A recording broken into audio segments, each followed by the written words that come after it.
What's up, guys? Watchful Stoic. It is another hot day in Texas with a little bit more clouds, although it's 106 degrees outside, so still pretty hot.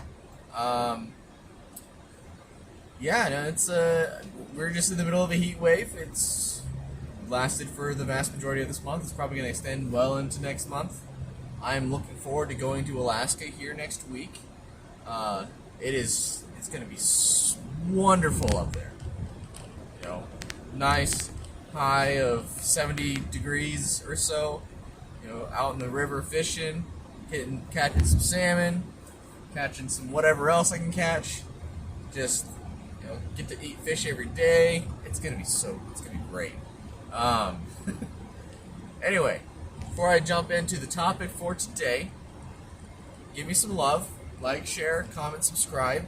I want to hear back from you guys. I want to talk to you guys. Like, there's a few of you that I talk to. Not, you know, I need to start sharing my videos a little bit more. I need to maybe share them to a wider audience, see if I can pull people in. But in any case, let's jump into the topic. The topic I have for today is mindfulness.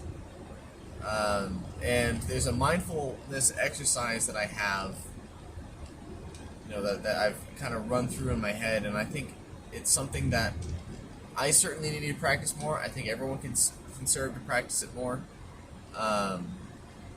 But it is so I guess the basic premise of the idea is that whatever space, like if you are living in an apartment, right, you will slowly expand yourself to occupy the entire space, and you'll have a spot for everything in that space. Every space in that apartment will be occupied by something.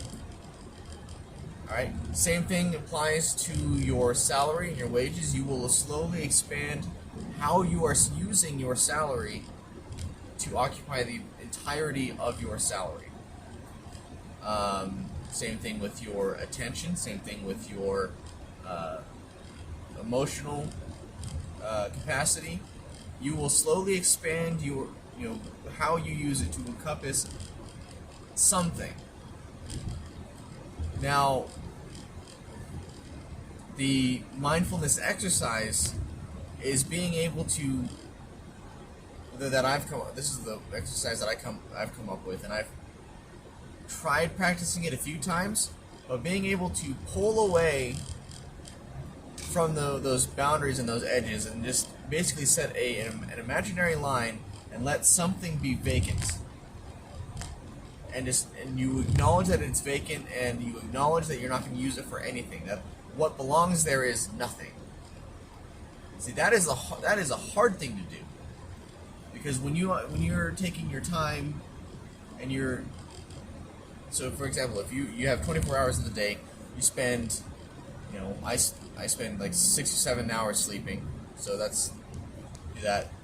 Then I have however many hours doing work. I have however many hours on my commute, and then I have however many hours I spend with self-maintenance, and, I like to play video games, so there's that, throw that in there, and then, boom, my time's used up. I've occupied all of my time. What if I was to chip away 30 minutes for nothing? Just not do anything for meditation. Obviously, you want to be useful with your time. So finding something that is, so I guess, yeah, meditation is a way of doing nothing, but it helps you decompress and helps you de-stress and helps you not be overwhelmed by everything else you're doing, and it helps you process everything that you are dealing with. But being able to free up some of your time to, if not meditation, you can go see a movie, or you can go hang out with a friend, but being able to take time out of your day that you can make expendable for any reason. You are not using that thing for any other purpose, and it can be used for anything you want it to be used for. That is your expendable time. For example, like I said, going back to the apartment comparison, if you were to take some space, dedicate some space to literally nothing, and then something might come up to fill that space, you will find something that will fit into that space. And whether or not you want to ascribe that to the universe or to fate or to auto-suggestion or, you know,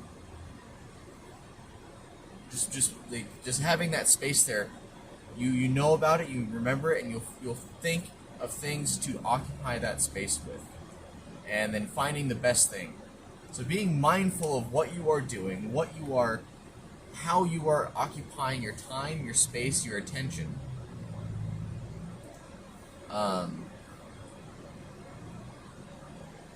That, I believe, is a form of virtuous living as it applies to Stoicism. Being mindful of what you place where, what you have where, and how you are spending your time and attention, and what you connect with. If you want to change a part of your life to incorporate a new hobby, you need to cut time out of somewhere else. You have to take space out of somewhere else. So you have to consider what is worth cutting out, what is worth taking away. And sometimes it's changing where you're living altogether. It's changing what you're doing altogether, and it's a process. You got to figure out what exactly it is you need to do to make the necessary changes to occupy the new thing you want. So if you want to keep the old thing, you can't have the new thing. If you want the new thing, you can't keep some of the old things. You got to figure it out, what it is that you got to change into. And this, there's something Jordan Peterson was talking about. I enjoy listening to Jordan Peterson. Is that in order to become, you have to let go of who you are, because but in order to do that, you have to esteem that who you can become is more important than who you are. So growing and increasing yourself requires being able to determine what is in your life, what needs to be removed, and what needs to be grown, and what needs to be changed, and what's permanent, what's temporary. But anyway, this is gonna be a really short video. It's only 8 minutes. But yeah, those are my thoughts for today. I need to start doing more reading. I'm working 4/10s this week, so I got 2 more days of working 10-hour shifts. I'm not getting any lunch breaks right now, but I will try to. I need to get my book, my big book of Grimm's Fairy Tales. I need to put it in my car so I don't forget about it. So I got the hiccups. And if I have to just read stories right out of that book, I will. But anyway, I love you all. I hope you all have a wonderful day, and I'll talk to you later.